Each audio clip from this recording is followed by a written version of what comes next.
तुळजाई भवानी या महाराष्ट्राच्या कड्याकापारीवर स्वराज्याचं देखणं शिल्प कोरणारे छत्रपती शिवराय, तरुणांचा आदर्श क्षत्रवीर संभाजीराजे, माझ्यासारखी सर्वसामान्य स्त्री चार चौघात ज्यामुळे बोलायला शिकली त्या क्रांतिज्योती सावित्रीबाई फुले, महात्मा फुले, दीनदलित अस्पृश्य महिलांना मतदानाचा अधिकार देणारे घटनाकार डॉक्टर बाबासाहेब आंबेडकर, तुमचं आमचं या देशाचं रक्षण करणारा, सीमेवरती अहोरात्र लढणारा शूर जवान आणि काळ्या मातीची सेवा करून तुमचं आमचं पोटाची भूक भागवणारा किसान, यासोबतच तळागाळातील शेवटच्या माणसापर्यंत विकासाचा सूर्य जावा म्हणून ज्या ज्या महानायकांनी प्रयत्न केले त्या सर्वांच्या विचारांना आणि कृतीला सर्वप्रथम विनम्र अभिवादन करते.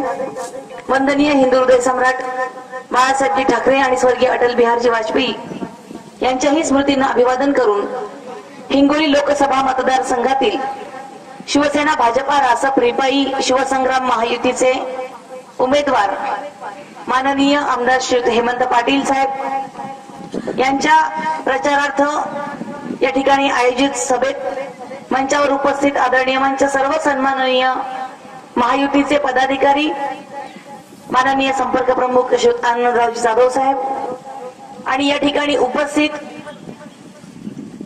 आमच्यावरती मनापासून प्रेम लागणार आहे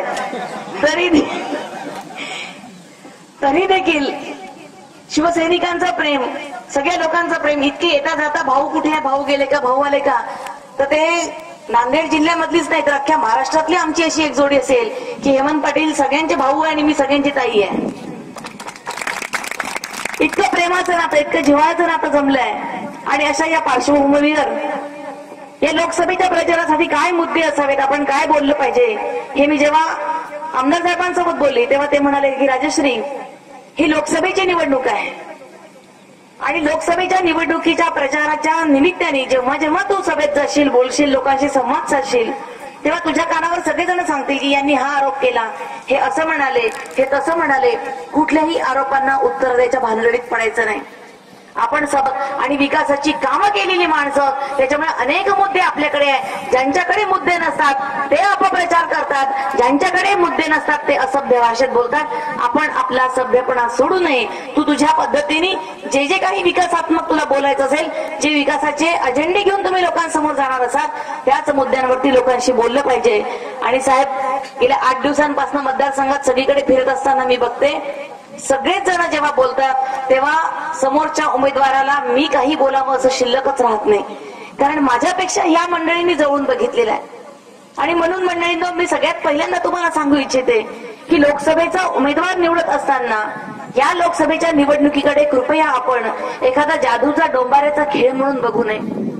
या लोकसभेच्या निमित्ताने जे उमेदवार आपण निवडून देणार आहोत ते प्रतिनिधी या देशाचं भवितव्य ठरवणारे प्रतिनिधी असतात. लोकसभेमध्ये जादूचे खेळ चालत नाही. लोकसभेमध्ये देशातील कुठले काम केली पाहिजे याची ध्येय धोरणं ठरतात. देशामध्ये कुठलं कृषी विषयक धोरण असलं पाहिजे, देशाची आर्थिक नीती कशी असली पाहिजे, देशाची युद्धनीती कशी असली पाहिजे, सैनिकांचं मनोबल कशा पद्धतीने वापरलं पाहिजे, महिलांचं सक्षमीकरण करायचं तर कुठल्या योजना आल्या पाहिजे, या सगळ्या गोष्टींवरती लोकसभेत चर्चा होत असते मंडळींनो. आणि म्हणून लोकसभेत गेलेला उमेदवार हा तेवढ्या ताकदीचा उमेदवार असावा लागतो. कारण भारतभरातली सगळी हुशार माणसं त्या लोकसभेमध्ये प्रतिनिधी म्हणून येत असतात. आणि म्हणून आपल्या भागाचा विकास व्हावा असं वाटत असेल तर तशा पद्धतीने विकासात्मक काम करणारा माणूस आम्हाला लोकसभेत पाठवावं लागेल. तसं साहेबांनी या ठिकाणी सांगितलं की आम्ही तुलना केली पाहिजे. सगळीकडे आपण बोलतोय की नरेंद्र मोदी पंतप्रधान झाले पाहिजे, पण का झाले पाहिजे? आम्हाला का वाटतं की नरेंद्र मोदी या भारताचे पुन्हा एकदा पंतप्रधान झाले पाहिजे? कारण गेल्या 4.5 वर्षात माननीय पंतप्रधानांनी ज्या पद्धतीने कार्यप्रणाली राबवली, ज्या पद्धतीने योजना आखल्या, ज्या पद्धतीने तळागाळातील शेवटच्या माणसापर्यंत विकास जावा म्हणून काम केलं, त्यामुळे आम्हाला आजही वाटतं की नरेंद्र मोदी हे या देशाचे पंतप्रधान झाले पाहिजे. पण माझं पुन्हा तुम्हाला दुसरं सांगणं आहे. मी सांगते म्हणून नाही, युतीची माणसं सांगतात म्हणून नाही, जाहिराती दिसतं म्हणून नाही, तर लक्षात ठेवा मित्रांनो, आपल्याला परमेश्वराने डोकं दिलेलं आहे. दिलंय ना डोकं. आता दादांनी या ठिकाणी बोलताना सांगितलं की ते हुशार असतील पण आम्ही खूप शहाणे आहोत. आपल्याला मेंदू आहे, त्या मेंदूमध्ये आपली बुद्धी आहे, त्या बुद्धीवर आपल्याला आपला विचार घासून बघता आला पाहिजे. आम्हाला तपासता आलं पाहिजे या देशाचा पंतप्रधान म्हणून होण्याचे कोण लायकीचे आहेत. एकीकडे नरेंद्र मोदी आहे आणि दुसरीकडे काँग्रेसचा कोणाचा चेहरा आलाय? इतकं टोपण नाव फेमस झालंय की खरं नाव ओरिजिनल आपण काही दिवसांनी विसरून जाऊ त्यांचं. दुसरीकडे राहुल गांधी काँग्रेसनी या ठिकाणी उमेदवार म्हणून चेहरा समोर आणलाय. तुम्ही दोघांची तुलना केली तर आपल्याला तुलनात्मक दिशा कोणता उमेदवार सक्षम आहे हे लक्षात येतो. मी म्हणते म्हणून आपण तपासायचं. या देशाचा पंतप्रधान जो असतो, या पंतप्रधानाला अनेक देशांमध्ये जावं लागतं, या देशाचा प्रतिनिधी म्हणून जावं लागतं. आणि हे जात असताना या देशाची प्रतिमा उंचावण्याचं काम माननीय पंतप्रधानांना त्या ठिकाणी करायचं असतं. आपण एक लक्षात घेतलं पाहिजे. साधं उदाहरण सांगते. नरेंद्र मोदींचा चेहरा म्हटल्याबरोबर आपल्याला पटकन सध्या आठवतं सर्जिकल स्ट्राईक. बरोबर आहे. सर्जिकल स्ट्राईक आपल्याकडे लगेच आठवतं. सर्जिकल स्ट्राईक पहिल्यांदा झालेलं नाहीये भारतामध्ये. पहिल्यांदा आपण पाकिस्तानच्या विरोधात लढलेलो नाही. पहिल्यांदा आपण पाकिस्तानवर विजय मिळवला नाही. याआधी देखील अनेकदा आपण असे विजय संपादन केलेले आहे. पण जेव्हा जेव्हा अशा काही घटना घडल्या, पाकिस्तान सोबत युद्ध झालं, तेव्हा तेव्हा जगातला अर्धा अधिक प्रदेश हा पाकिस्तानच्या बाजूने उभा राहायचा आणि फार मोजके काही लोक ही भारताची बाजू उचलून धरायची. पण मग यावेळेस असं काय झालं की संबंध जग भारताच्या बाजूने उभं राहिलं. जगातच सोडून द्या, मुस्लिम राष्ट्रांनी देखील भारताची पाठ थोपटली आणि भारताने सर्जिकल स्ट्राईक करून योग्य कारवाई केली असा एक संदेश दिला. अभिनंदनाचा ठराव त्यांच्या देशात पारित केला. पाकिस्तान एकटा पडला. हे सगळं कशाचं फलित आहे? माननीय नरेंद्र मोदींनी जी एक परदेशाची नीती वापरली, परराष्ट्र नीती जी वापरली, त्या नीतीचा परिणाम म्हणून हे सगळे आपल्या समोर आलेली फळं आहेत. मित्रांनो, मोदीजी फिरत होते परदेशात तेव्हा आपणच होतो ना SMS फॉरवर्ड करणारे. आता कुठल्या देशात आहे तेव्हा कुठल्या देशात गेले आणि कसे गेले, आपण सगळेच जण होतो त्यात. हे काय फक्त फॉरेनचे दौरे करायला पंतप्रधान झाले का? पण त्या फॉरेनच्या दौऱ्यांचं काय फलित असतं हे यावेळेस आपल्याला लक्षात आलं. आणि सर्जिकल स्ट्राईक झाल्यावरती सगळ्या देशांनी पाकिस्तानवरती दबाव आणला, सगळ्या देशांनी भारताचं उचलून धरलं. त्या देशाचे सगळे मूलभूत सोयी सुविधांचे नाकेबंदी केली, विमानसेवा बंद केल्या, मूलभूत सगळ्या दळणवळणाची साधनं बंद केली, पाकिस्तानवरती दबाव आणला आणि पाकिस्तानला नाक दाबून गुडघे टेकवून भारतासमोर शरण यावं लागलं. जगाच्या इतिहासात मित्रांनो पहिल्यांदा झालेला आहे की युद्धात सापडलेला सैनिक 48 तासाच्या आत त्याच्या देशात परत गेला. कशामुळे गेला? नरेंद्रभाई मोदी यांच्या कणखर नेतृत्वामुळे गेला. आपल्या देशाची प्रतिमा उंचावत असताना गॅस घरापर्यंत आला, गॅस आला, शौचालय झाले, रस्ते होतात आहे, शेतकऱ्यांच्या अकाउंटमध्ये अनुदान येऊन पोहोचलं, पीक विमा निघाला, सगळ्यांच्या अक्षय योजनेअंतर्गत 5-5 लाखाच्या पॉलिसी निघाल्या. हे काहीच नाही.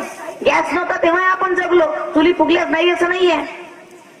आपण जिवंत राहतो या सगळ्या गोष्टी. या योजना आल्या 100% खरं आहे.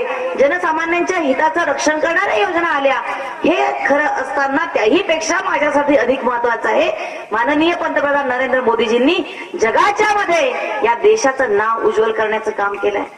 माझ्या देशाचा स्वाभिमान उंचावण्याचं काम पंतप्रधान नरेंद्र मोदीजींनी केलंय. या तिरंग्याबद्दल अभिमान बाळगण्याचं काम माननीय नरेंद्र मोदींनी केलेलं आहे. ही सगळ्यात अभिमानाची गोष्ट आहे. आजपर्यंत काँग्रेसने ज्या पद्धतीने कारभार केला त्यामुळे मित्रांनो सगळ्या जगामध्ये भारताला इडियट इंडियन्स म्हटलं जायचं. 80 लोकांचा देश आहे, दरिद्री देश आहे, अस्वच्छ देश आहे, अशी दूषणं आमच्या देशाला द्यायला जायची. आपल्या देशाची ब्राईट साईड जगासमोर आणण्याचं काम माननीय मोदी साहेबांनी केलंय. एक संपन्न असा देश आहे, एक सुसंस्कृत असा देश आहे. या देशातील लोक सर्व धर्म समभावाने वागणारी आहे. आम्ही मनात आणलं तर एका मिनिटात पाकिस्तानची राख करू शकतो, परंतु हा देश शांततेने चालणारा देश आहे. हे जगाच्या पाठीवरती माननीय नरेंद्र मोदी यांनी सांगितलं. आणि म्हणून मंडळींनो असा कणखर निर्भीड नेतृत्व गुण असणारा, वक्तृत्व असणारा, कर्तृत्व असणारा, अभ्यासू, चिकित्सक, तळागाळातील माणसाची जाण असणारा, स्वाभिमानी असा कणखर नेता नरेंद्र मोदीजींच्या रूपात आम्हाला पंतप्रधान म्हणून मिळतोय. यापैकी एक तरी गुण राहुल गांधींमध्ये आहे का? त्यांचं चालणं कसं, वागणं कसं, बोलणं कसं.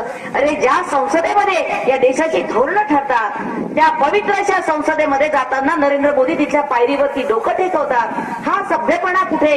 आणि त्याच संसदेत बसून आक्षमिचोली करायचं काम राहुल गांधी करतात. कशा पद्धतीने वागलं पाहिजे? पंतप्रधान जाऊ द्या, तुम्ही एका राष्ट्रीय पक्षाचे सन्माननीय सदस्य आहात, पदसिद्ध अध्यक्ष म्हणून त्या ठिकाणी बसतात. किमान त्या पक्षाची तरी लाज बाळगायला पाहिजे होती. पण जिथे संस्कारच नाहीये, जिथे बोलण्याचे दर 2 शब्द येत नाही, चिठ्ठी वाचल्याशिवाय काही मुद्दे मांडता येत नाही, 2 वाक्य बघितलं की शेजारी आईकडे बघते, ते पप्पू उगीच म्हणत नाही लोक. 4 वाक्य म्हटले की आईकडे बघणं, आईने असं केलं किंवा अजून पुढे, म्हणजे अजूनही त्याला स्वतःची प्रगल्भता नाहीये, स्वतःचे विचार नाहीये, वैचारिक प्रगल्भता नाहीये, कुठलं अधिष्ठान नाहीये विचारांचं, देशाबद्दल अभिमान असण्याचा तर प्रश्नच येत नाही. कालचा जाहीरनामा जर काँग्रेसचा बघितला तर त्या जाहीरनामात या देशाचे पुन्हा एकदा तुकडे करण्याचं काम काँग्रेसने हातात घेतल्याचं तुम्हाला आम्हाला दिसत होतं. त्यांना पंतप्रधान करणार आहात तुम्ही. योजना हे आपण काय कष्ट करत या 70 वर्षात सवय झाली आपल्याला, रडत कुडत रडायची.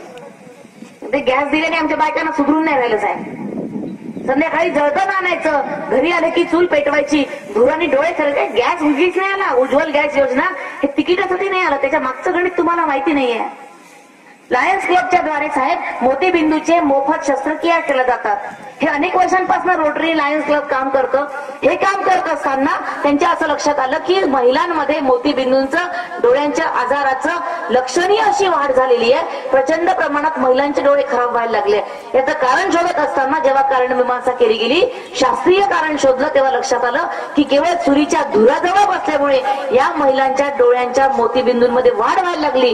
डोळ्यांचे आजार आणि फुफ्फुसाचा कर्करोग महिलांमध्ये वाढायला लागलेला आहे. हे जसंही पूर्ण सायन्सनी रिसर्च करून सांगितलं, त्याबरोबर मोदी सरकारने सांगितलं की काय करता येईल की जेणेकरून या महिलांची या आजारातून, या त्रासातून सुटका करता येईल. आणि त्यावरती उपाय म्हणून या आमच्या गावकुसातल्या खेड्यापाड्यातल्या महिलांपर्यंत गॅसची उज्ज्वल गॅस योजना नेण्याचं काम या मोदी सरकारने केलेलं आहे. हे आम्ही लक्षात घेतलं पाहिजे. इतकं तळागाळातल्या माणसाचा विचार करणारा माणूस आज पंतप्रधान होतोय, ही तुलना करता आली पाहिजे. कोण माझ्या देशाचा पंतप्रधान झाला पाहिजे.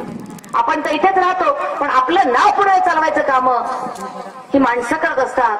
म्हणून जशी तुलना आपण पंतप्रधान पदाची करतो, माननीय, आपण या ठिकाणी आपल्या खासदारीची सुद्धा तशी तुलना केली पाहिजे.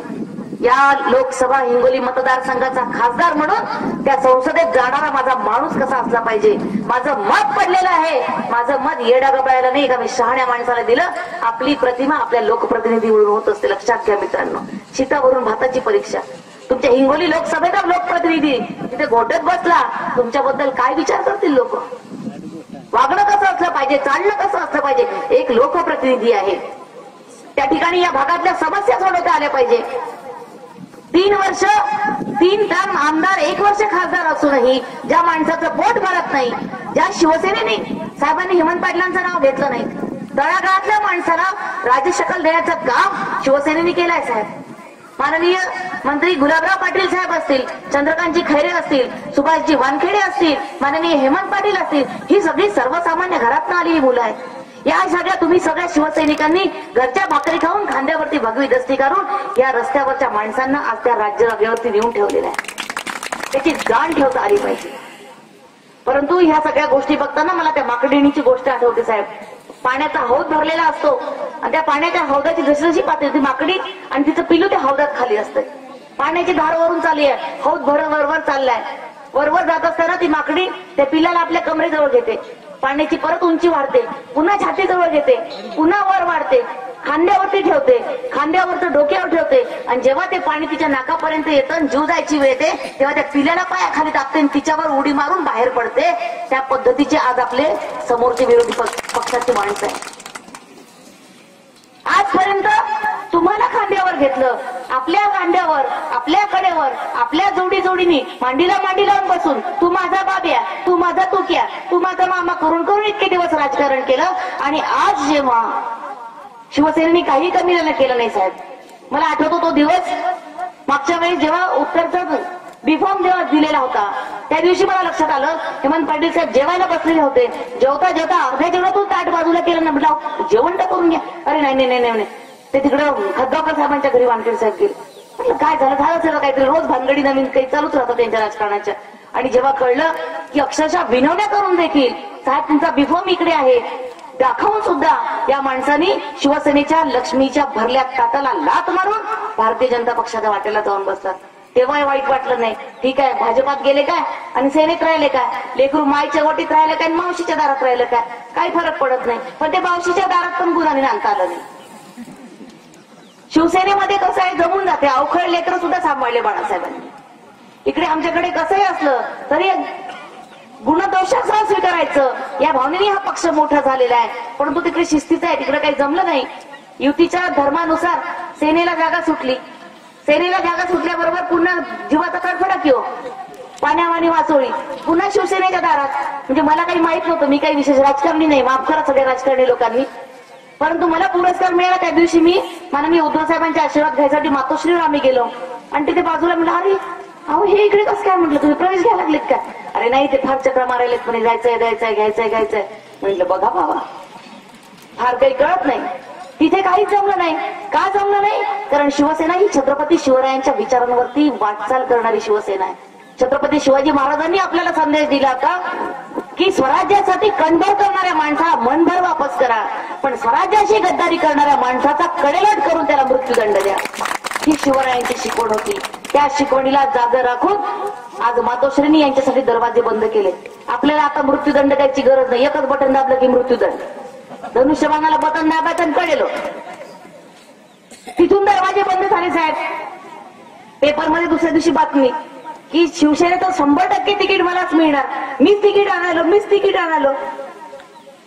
वेगवेगळ्या तऱ्हेने प्रयत्न करूनही त्या ठिकाणी जागा मिळत नव्हती आणि बीजेपी गेलं, काँग्रेस आपल्या सेनेमध्ये तिकीट मिळत नाही. असं असलेला हातबल झालेला माणूस मग रातोरात काँग्रेसच्या वाटेत नाही गेलं साहेब. तुम्हाला मुंबईत माहित नाही इकडे काय काय झालं. इकडे बीएसपी झालं, एमआयएम झालं, बहुजन वंचित आघाडी, सगळीकडे हात मारून झाला.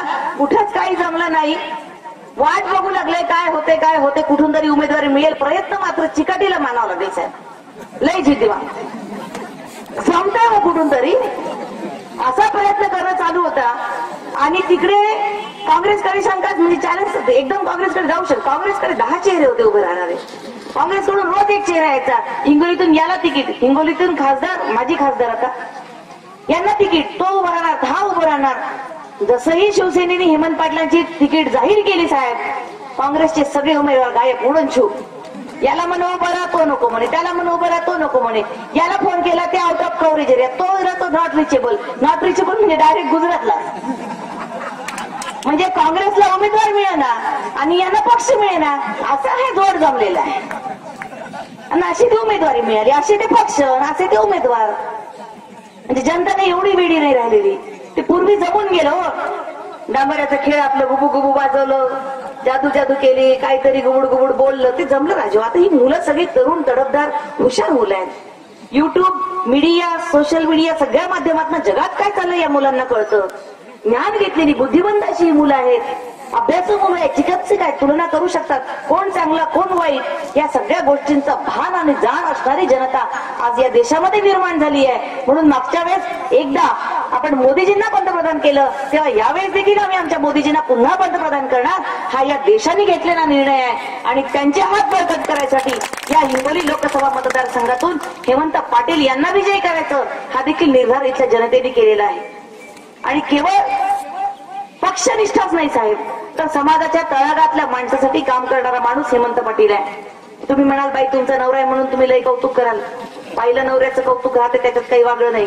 म्हणजे रात्री झिंगत झांगत नवऱ्याने ठोकलं आणि शेजारच्या बाईने विचारलं सकाळी काय रात्री खूप आवाज येतो काय झालं, नाही ते उंदीर चढला तो घुसकत होती म्हणते. पण नवऱ्याचं वाईट सांगत. माझा तर नवरा एवढा कर्तृत्ववान आहे, तुम्हाला माहिती आहे माझ्यापेक्षा. तळागाळातल्या माणसासाठी झटणारा. काल एका खेड्यात गेलो साहेब, काही नाही, आमची रॅली झपझप झपझप चाललो. एक फाटका माणूस बाजूने आला त्या ठिकाणाहून आणि येऊन म्हणे ताई तुमच्या मालकामुळे माझ्या लेकराचा जीव वाचलं. मी म्हटलं कसं काय झालं? गळ्याचं ऑपरेशन होतं आणि त्या ऑपरेशनसाठी मी तुमच्या कार्यालयात गेलो. कार्यालयात गेल्याबरोबर चहा पाणी केलं, विचारलं आणि त्यांनी साहेबांना फोन लावला, हे आपल्या मतदारसंघातले नाही कुठे प्रश्नच येत नाही म्हणे. विकासाचं काम असेल, कोणाला गोरगरिबाला मदत करायची असेल, त्या ठिकाणी मतदारसंघ जात पात धर्म पक्ष कसलाही भेद करायचा नाही. जो कोणी गरजवंत दारात येईल त्याला विमुख हात हलवत रिकामं पाठवायचं नाही, त्याची मदत करायची ही आम्हाला सक्त ताकीद दिलेली असते. आता या ठिकाणी बँकेचा उल्लेख केला आपण, तो प्रचाराचा भाग नाही, पण अभिमानाने सांगते मी या ठिकाणी ज्या ठिकाणी आपल्या शाखा आहेत, तुमच्या उमरखेडला जवळच आहे, महागावला आहे, किनवटला आहे, वसमतला आहे, या सगळ्या बँकांमध्ये जाऊन बघा. भूमिपुत्रांना त्या ठिकाणी नोकरी लावायचं काम हेमंत पाटलांनी केलेलं आहे. एकही माझा नातेवाईक नाही, हेमंत पाटलाचा एकही नातेवाईक शोधून दाखवा तुम्ही. दुसऱ्या दिवशी राजीनामा चेअरमनचा. घरच्या कोणाही माणसाला घ्यायचं नाही, सर्वसामान्य माणसांच्या हाताला काम मिळालं पाहिजे ही जाणीव ठेवणारा तळमळीतला कार्यकर्ता आहे. आपल्या लेकरांचं भलं व्हावं. पोरांना रोज वाटते साहेब तुमच्यासोबत गाडी, माझ्या मागं फिरून काय भेटणार आहे. काहीतरी पोटा पाण्याचं बघ, धंदा पाणी कर, बँकेत जा, ताईला सांगतो. इतकी तळमळ लोकांच्या हाताला काम मिळालं पाहिजे. आज ते या ठिकाणी नाहीयेत आपल्याशी संवाद साधायला, पण त्यांच्या वतीने मी तुम्हाला शब्द देते मित्रांनो, 100% तुमच्या आशीर्वादाने खासदार म्हणून हेमंत पाटील येतील तेव्हा कृषी आधारावर या ठिकाणी पूरक असा व्यवसाय, एखादा प्रक्रिया उद्योग 100% चालू होऊन इथल्या लोकांना, इथल्या शेतकऱ्यांना न्याय देण्याचं काम हेमंत पाटील करतील. लिहून घ्या तुम्ही. मानियले बहुमता, जे काही खरं आहे ते तपासून बघा. खऱ्या खोट्याचं परीक्षण करण्यास तुम्ही सक्षम आहात. आणि म्हणून मंडळींनो, हे सत्य तपासून आज त्या जाताना छत्रपती शिवाजी महाराजांचा कडेलोट मृत्यूदंड लक्षात ठेवायचं, धनुष्यबाणाचं बटन दाबायचं. कारण शेवटी आपण वारकरी संप्रदायातले हाणू काठी. आता काठ्या हाणायचं काम नाही, बटन दाबायचं काम आहे बस. हे जे कोणी नाठाळपणा केला, आपण ज्याला आपलं लेकरू समजून मोठं केलं, त्यांनी जर पाठीत खंजीर खुपसायचं काम केलं असेल तर त्याला कबीराच्या भाषेतच उत्तर द्यावं लागणार आहे. संत कबीरांनी सांगितलं, संत कबीर त्या ठिकाणी म्हणतात आपल्या एका दोह्यातून, माती कहे कुंभारो तू क्या रोंधे मोहे. म्हणजे माती त्या कुंभाराला म्हणते, कुंभार तोडवतो की रे माती, लय मगरुरीन तोडवते, लय मस्ती अंगात तुडव. तेव्हा ती माती म्हणते, माती कहे कुंभारो तू क्या रोंधे मोहे, अरे एक दिन ऐसा आवेगा मैं रोंधूंगी तो है. आज तो दिवस आहे मित्रांनो. एक ती माती म्हणते की एक दिवस तुला माझ्यातच यायचंय आणि माझ्यातच मिसळून जायचंय. या मातीची तुम्ही आम्ही सगळेजण लेकरे आहोत, जाणते